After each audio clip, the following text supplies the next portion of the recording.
Saya menuju ke berita terupdate berikutnya. Saya lihat juga di sosmed nih Pak Anies nih lagi dibilang Pak Anies lewat timnasnya pengen menghapus BUMN dan mengganti dengan koperasi kalau menang.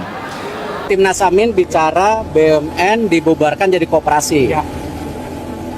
Ya berarti ada 1,6 juta pekerja di BUMN berarti akan nganggur. Jadi pelepasan 1,6 juta dikala kita membutuhkan lapangan pekerjaan yang sangat dibutuhkan justru menambah isu pengangguran. Silakan diluruskan Pak. Ini hoax atau benar nih kira-kira? Ya. Jadi gini, ada jenis informasi yang kalau kita mendengar sudah langsung tahu ini masuk akal atau tidak. Oke. Nah, kalau ada jenis informasi yang kita dengar tidak masuk akal dan dikutip oleh yang memegang kewenangan, maka yang memegang kewenangan tidak sedang menggunakan akal sehat.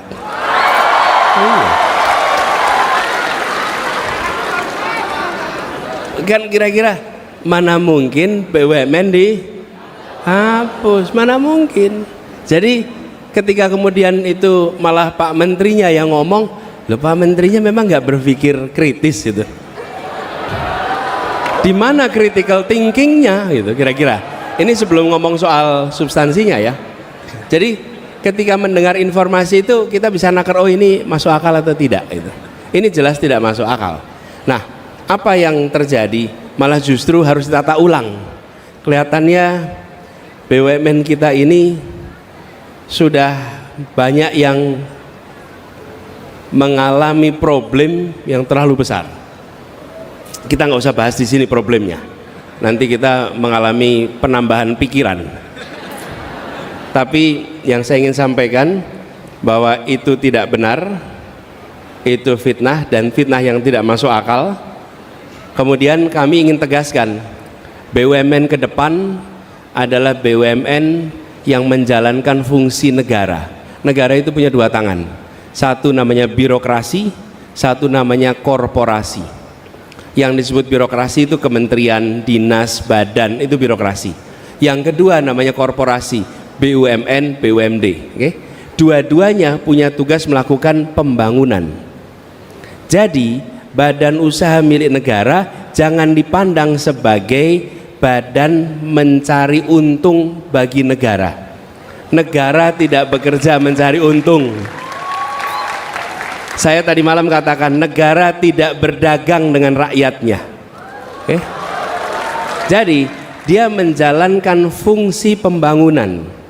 Nah, ada jenis-jenis kegiatan yang kalau dikerjakan pakai birokrasi sulit. Lebih mudah bila dikerjakan lewat korporasi. Saya beri contoh, kami di Jakarta mengelola kendaraan umum. Bisa dikelola pakai dinas perhubungan, bisa. Tapi kalau pakai dinas perhubungan ada ketentuan regulasi yang rumit.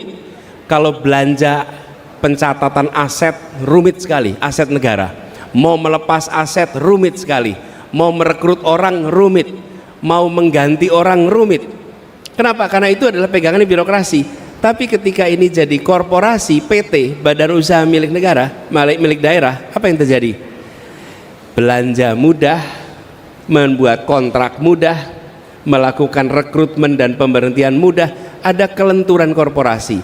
Nah, ini yang diharapkan ke depan. Jadi kita negara mengandalkan pendapatan dari mana? Satu dari pajak, yang kedua dari pendapatan non pajak dari misalnya sumber daya alam dan lain-lain.